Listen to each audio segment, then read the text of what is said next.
So let's think about a couple things. What are we working backwards from? When we talk about future states. So, let's just do a quick exercise. If you're sitting and listening to this podcast or watching this podcast, think about 10 years ago. Think about who you were just 10 years ago. If you can go back to 20 years ago, go ahead. But go back 10 years ago. Who were you 10 years ago? And think about who you are today. Now, I'm not just talking about what you're doing, but who you are as an individual. What kind of wisdom have you gained? What characteristics, what character have you developed? Think about what you might have been doing as a career. If you're in a leadership role, are you a better leader? So think about go back 10 years. Who was I 10 years ago? What was I doing? Who was I being? What was the dramas I was dealing with? What were the challenges? What were the wins? What was my attitude? Was I out having a good time, partying, and now I'm not?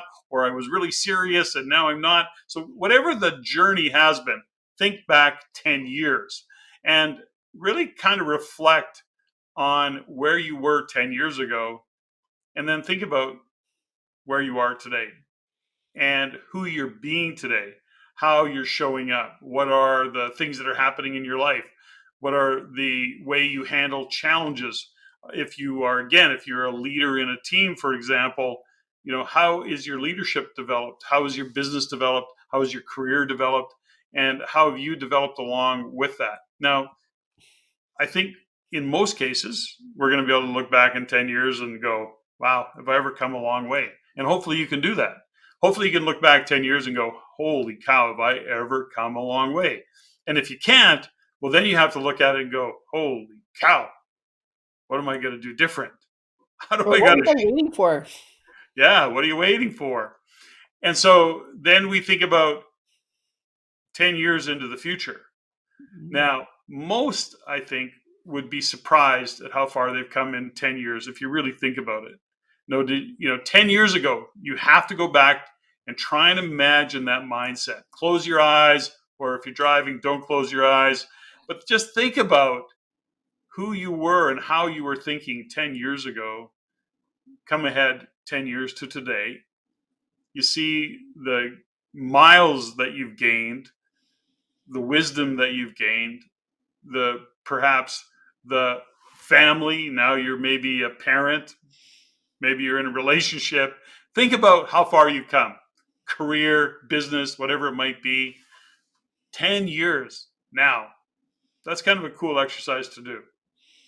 I Well, did it. actually, as I was listening to you, as I was doing it myself, and I realized, if we date ourselves back to 2013 and who we were, and excited to be on a new journey and moving downtown Vancouver and, Hmm. building businesses and being creative and meeting new people, and who we were being back then was also part of the trajectory around what we were creating and who we wanted to be in the community, the contributions we wanted to make. And I still, I look back at that time and go, I'm really grateful that we've been doing the work that we've been doing, because there was some seeds that we were planting, even in a future state, knowing that my goal was always to live downtown Vancouver. And somehow, from the 10 years before that, we created it. So we ended up spending 3 years in downtown Vancouver, which allowed me to achieve my goal of that. And you came with me, and I appreciate that.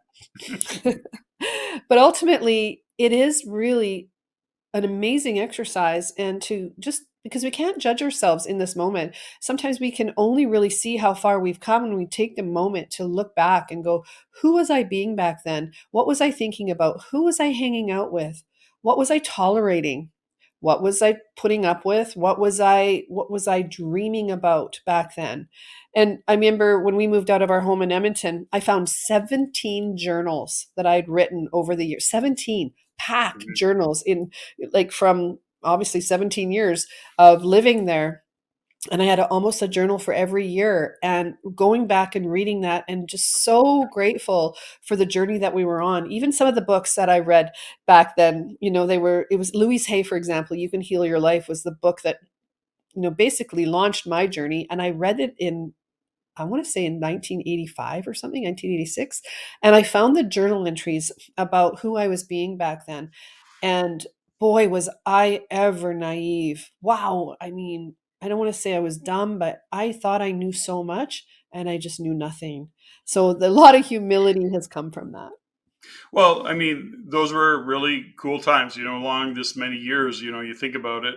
And I think about influences on me, Ram Dass, Stuart Wilde, Wayne Dyer, of course, when I talk about, I mean, so many influences I've had by authors in terms of my writing and on my own journey. But, when you think about those 10 years ago and where you are today and the adjustments that you're making along the way, ultimately you have to think about, if you want to grow, who do you need to be to live the life that you say you want to live?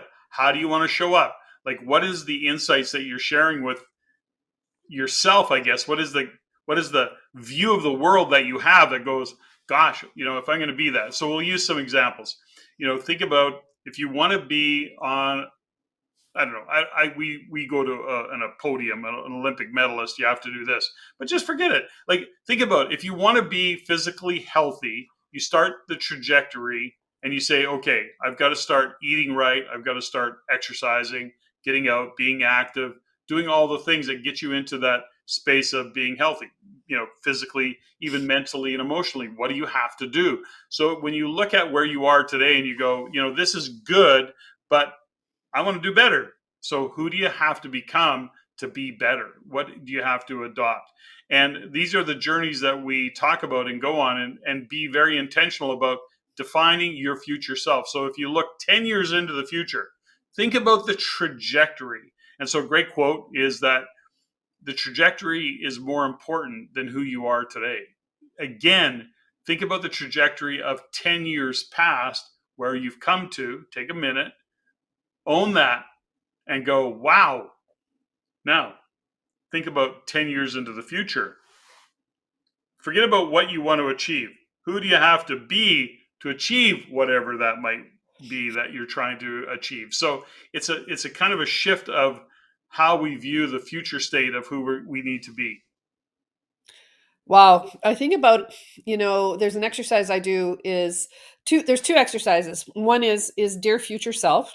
There's a letter that I have my clients write to their future self, a gratitude letter about on the date that they won their Olympic medal or their Stanley Cup, or they closed the biggest deal of their life. So they write the letter to themselves with that date, or with that, similar to that Jim Carrey story. I don't know if you remember that, where he tells a story about he writes a check for $10 million and puts it in a drawer and then finds it and whatever.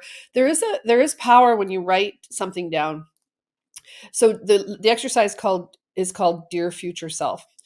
Mm-hmm. And I would invite people to consider writing a letter to their future self from today. So from today, who you're being, and that you look forward to meeting your future self, looking forward to all the lessons that you're going to learn over the years, what you're going to have to accomplish to get to where you say you want to go. So that's called Dear Future Self. I can go into it more, but I think I'd like to fold that into Shift this year. I think it's a really powerful lesson. And the other one is called The Dash. Did I ever tell you about this one? The Dash? Yeah, you did. I don't. Yes. Go ahead. I've The lost dash him. is my mom said that you should only have your name in the paper twice: the day you're born and the day you die. Hmm. I've been in the paper more, but ultimately, from a place of really just living your life, those are the only two times you should be in the newspaper. But the day you're born and the day you die, on your tombstone, there's a dash. So the year you were born, dash, dot dot dot, the year that you die. And the exercise is called the dash. And I ask people to write almost like their epitaph or their eulogy as to what they would be saying, and what would people be saying about you in your dash. What was your dash about? Your dash meaning your life. Because if that's all it is, if this is just a dash, then I want to be responsible for making it the best, the most fun, the most peaceful, the most controversial, the most contributional, etc., that I can, because it's my dash. Hmm. And when you hold it that way and you see how short our lives really are, is that when we're looking forward to our future state, or to what we want to live and how we want to be in our lives and what we want our lives to feel like, what is your dash?